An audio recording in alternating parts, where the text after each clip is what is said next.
is justified under the rules. Many of these nominations are unnecessary. They're favors to the president's campaign contributors, and they are unfit for the jobs they've been nominated to fill. Democratic senator claiming President Trump's nominations are moving as fast as possible, while the GOP is accusing the Dems of slowing the confirmation process as the Senate delays its August recess to speed up the backlog of Trump nominee confirmations. And for more on that, we want to bring in Republican Senator from the great state of Kansas, Roger Marshall. Senator, always a pleasure to have you with us. And listen, I've been looking at the numbers. I know Mike Lee has been all over this. He keeps saying the same thing. Get it done for the good of the country. And you and others agree with that. Let me share what Bernie Moreno had to say about it. Get your reaction on the other side. I think we should get the entire executive calendar done. I totally agree with President Trump on that. Why are we waiting? Here's what's interesting, and you guys should do this. You guys could make your job a lot more interesting if you did the following.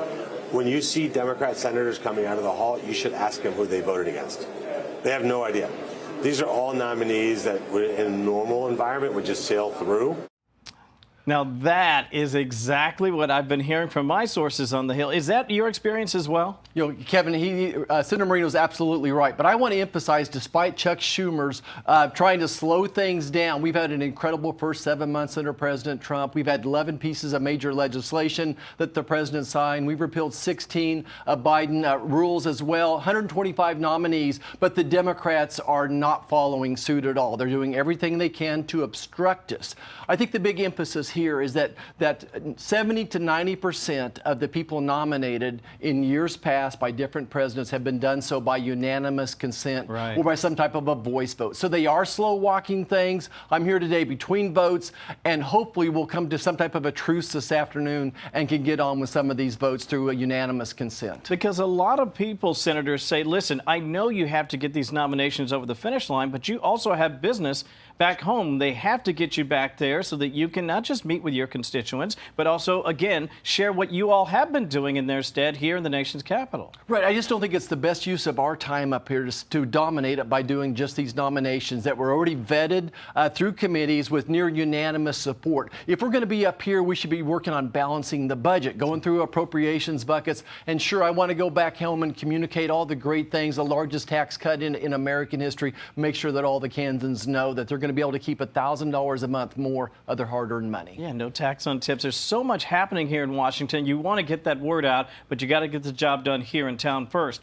Let me ask you this. We've been watching a number of people come on Capitol Hill to talk about the former president's mental acuity.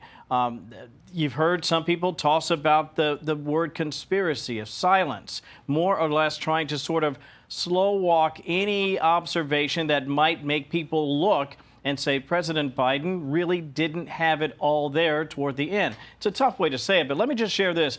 These are some of the aides that have testified before the committee, and some of these names are familiar to you. I'm just curious from your perspective, how important is it to continue to unpack this story, even though the former president is no longer in office? Well, listen, I think that this is the threat to democracy once again, that this was a national security threat, and we need to hold people accountable. Look, I'm a physician, but it doesn't take a physician to look at Joe Biden's neurodegenerative decline.